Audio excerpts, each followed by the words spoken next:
This lecture is how to run a meeting. And really, all this lecture is going to do is put together some pieces that we've discussed throughout this course.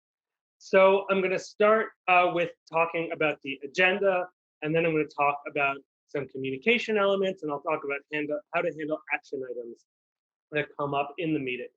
So how to run a meeting.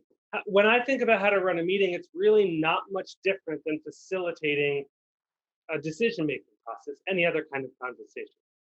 So when it comes to the agenda, ideally your agenda will be prepared in advance and ideally with input from the participants. So you don't really want anybody to be surprised by the agenda at the meeting. So ideally this agenda will be distributed publicly so everybody will have a chance to see it before the meeting, and it'll be visible. So it'll either be on a piece of paper, handed out to everybody, or it'll be maybe even up on the wall for people to see. Ideally, this agenda will be reviewed at the beginning of the meeting. So you'll just talk through the process, much like I would do at the beginning of a mediation, as you'll see in the demo video. And then I like to actually take a minute to open it to the floor and ask if anybody has any additional items to add to the agenda. Now, I usually know that the answer is going to be no, because I've done my thorough preparation and I've got the agenda with everybody's input. But inviting people to add items does two things. One, it lets people add items if I missed something or if something new came up. And two, it helps it increase a sense of buy-in and inclusion in the meeting. Like people are being involved and they're not just being carried through. And then finally, it's kind of funny that I even have to mention this, but end early if possible. The worst thing in the world is a meeting that's scheduled for an hour that takes the full hour of time just because that's what everybody has in their calendar, when you really could wrap it up in 10 or 15 minutes. Don't take people time if you don't need it. Okay, so just some thoughts about the agenda. When it comes to the process of the meeting itself, you want to be as transparent as possible. And just like you're going over the agenda in the meeting, go over the process. Tell people how things are going to run. If you have to constrain to time, what you'll do for any given agenda item. If you need to move on before people are ready, who's in charge, how decisions are made. Just review that at the beginning so that everybody knows the process. And then as you are running this meeting, whether you're a third-party facilitator or just the manager in charge of the meeting, run it with clear and confident facilitation. So clear means you're making sure everybody knows what's going on at all times, both in terms of the process and in terms of maintaining clarity of communication. And then of course, confident means that you're communicating, you have a plan, you're in charge, it's your meeting, right? And even when I'm a facilitator and it's not my meeting per se, it's my meeting in the sense that I control the process while the participants control the outcome. And then finally, one of the best tools at your disposal, I mentioned this in another video, is process mapping. And process mapping is just a gentle way of keeping people on track. So if you're on agenda item 1 and somebody talks about agenda item 6, just gently say, I'm really glad you're excited about number 6. We'll talk more about that when we get there. I just want to bring us back to the topic at hand, which is number 1, right? You're not being mean, you're not being condescending, you're being inclusive, you're recognizing their contribution, making them feel good about it, and this just gently steering them back to the topic at hand. Okay, so when it comes to action items in the meeting, so when people make a decision, I've seen it happen far too many times that people agree to something and they either think they're all on the same page and they're not, but they move on without really getting any clarity, or they maybe are all on the same page, but nobody writes it down, they move on, and now you're right back to this question next week of saying, I think we agreed to something, but I don't remember, or even worse, everybody thinks you agreed to something differently. So there are some very simple things you can do to prevent this. First of all, summarize decisions immediately. That means summarize what the decision is, and then check in about any necessary procedural items, like maybe it needs to be written down in the minutes, maybe you need to send an email, maybe you need to take a vote on it, whatever it may be.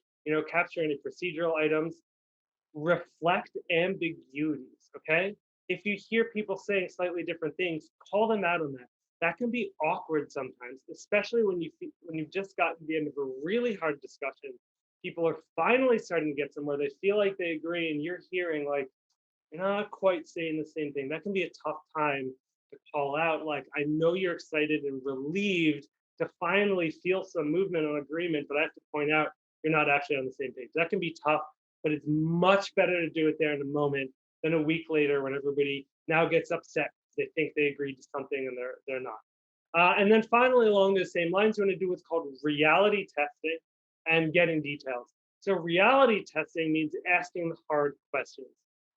So if someone agrees, like, uh, let's say they need to design a new marketing plan, and someone says, okay, great, I'll design that marketing plan and have it to you by next Friday.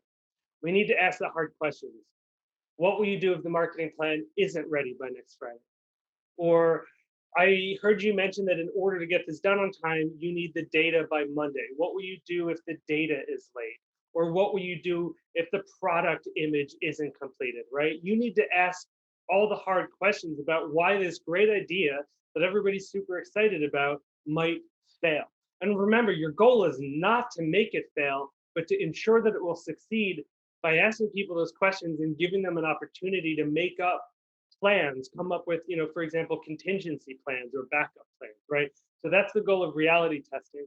And then similarly, getting details. So if people say, okay, I'll just send you a check every month. Well, what day are you going to send the check? How are you going to send the check? Do you need a bank account details? And you'll use your gut to tell you what details are important to get now and what details can be worked out later. But the goal is that when you feel your group is making decisions, make sure it's a real decision, that you're not just kicking the can down the road. Okay, now when it comes to communication within a meeting, you're going to use all of the skills we've discussed in this class. You can use reflective listening. So that's saying back what you heard from people using, feelings, values, and topics, neutral reframes, paraphrases.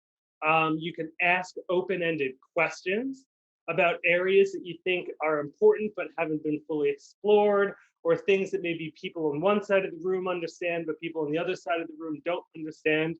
I often use what's called the dumb mediator strategy. So that's where I will ask questions that I might know the answer to, but I think that someone in the room doesn't know the answer to, and maybe they're too shy or embarrassed to ask, right? So I'll play the dumb mediator.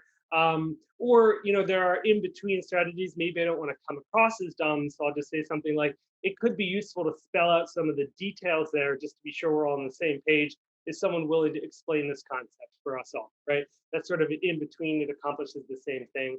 And then finally, just summarize frequently throughout the meeting. Here's where we're at, here's where we're at, here's where we're at. Your goal is to ensure that everybody understands each other, that everybody's on the same page, that you're not setting yourself up for problems later. So, okay. Just those are just a few kind of summary reflections on how you can use the facilitator's toolkit and the other skills we've talked about in this class when you are running a meeting. But one of the most powerful things I learned in life was that you can use these skills even when you're not running a meeting. So I'll share one of my own experiences. As a grad student, I was in a research laboratory. Now it was a social science lab, so we're doing a lot of online experiments, but it was a group, it shifted over the years, but it was usually between 5 and 8 people. So a decent sized meeting with a lot of projects, a lot of moving parts. We had kind of terrible meetings. I mean, this is run by a sociologist who's not in my field. They're not a decision theorist. And they don't have an agenda. They're not, keeping people on the same page. Decisions would get made and lost. So I pretty quickly realized this was going on. And I started sort of backseat managing. It was like backseat facilitating. When I heard people seem like they agree and didn't agree, I'd call them out on it. When there were ambiguities, I would ask questions. When there were things that were very important to me, I would make sure there was an agenda and I would do a lot of summarizing. So you can't do everything here, right? There's going to be limitations to how much you can run a meeting when it's not your meeting, but you can do a lot of these things even when you're not in charge, and it will improve your experience, but it will improve everybody's experience at the table as well. So that's just a little hint about backseat facilitation. And that concludes this lecture on how to run a meeting.